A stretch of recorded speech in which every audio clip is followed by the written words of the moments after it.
नमस्कार। आज आम्ही गेलो होतो मिरज सोलापूर हायवेवर असलेल्या श्री क्षेत्र दंडोबा येथे। पहाटे 5 वाजता आम्ही इचलकरंजी मधून निघालो। इचलकरंजी ते दंडोबा हे अंतर सुमारे 45 किलोमीटरचे आहे।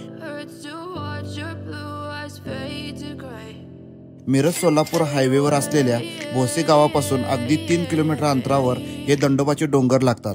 हे दंडोबाचे डोंगर एकूण 7 किलोमीटर मध्ये पसरलेले आहेत। या डोंगर रांगेवर जाण्यासाठी चांगला रोड देखील असून तुम्ही ट्रेकिंग करून सुद्धा डोंगराच्या वरच्या बाजूला जाऊ शकता।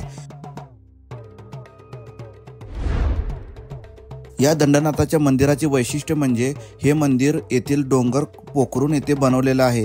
साधारण 20 ते 30 फूट तुम्हाला असे खाली भुयारात उतरल्यानंतर तुम्हाला एक शिवलिंग लागते। हे शिवलिंग म्हणजे श्री दंडनाथ आणि या दंडनाथाच्या या नावामुळे इकडच्या डोंगराला श्री दंडोबा देखील म्हणतात। या मंदिराच्या जवळच्या परिसरामध्ये अनेक दऱ्या आहेत आणि या डोंगर रांगेवरून सुमारे तुम्हाला 30 ते 40 किलोमीटरचा प्रदेश बघता येतो। या मंदिराजवळ एक भला मोठा वॉच टॉवर देखील असून या वॉच टॉवर बद्दल असे सांगितले जाते की या वॉच टॉवरच्या वरच्या भागातून तुम्हाला कर्नाटकातील विजापूरमधील गोलघुमट देखील दिसू शकतो।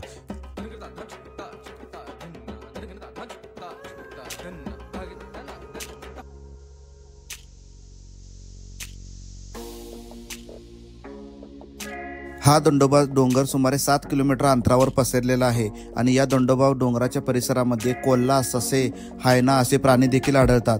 या ठिकाणाला भेट देण्याचा बेस्ट वेळ म्हणजे पावसाळ्यात आणि हिवाळ्यात तुम्ही इकडे भेट देऊ शकता। जर तुम्हाला ट्रेकिंग तसेच नवनवीन प्लेसेसना भेट देण्याची आवड असेल तर हे ठिकाण खास तुमच्यासाठीच आहे।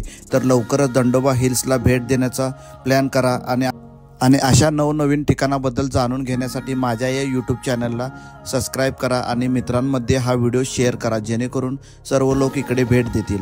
धन्यवाद।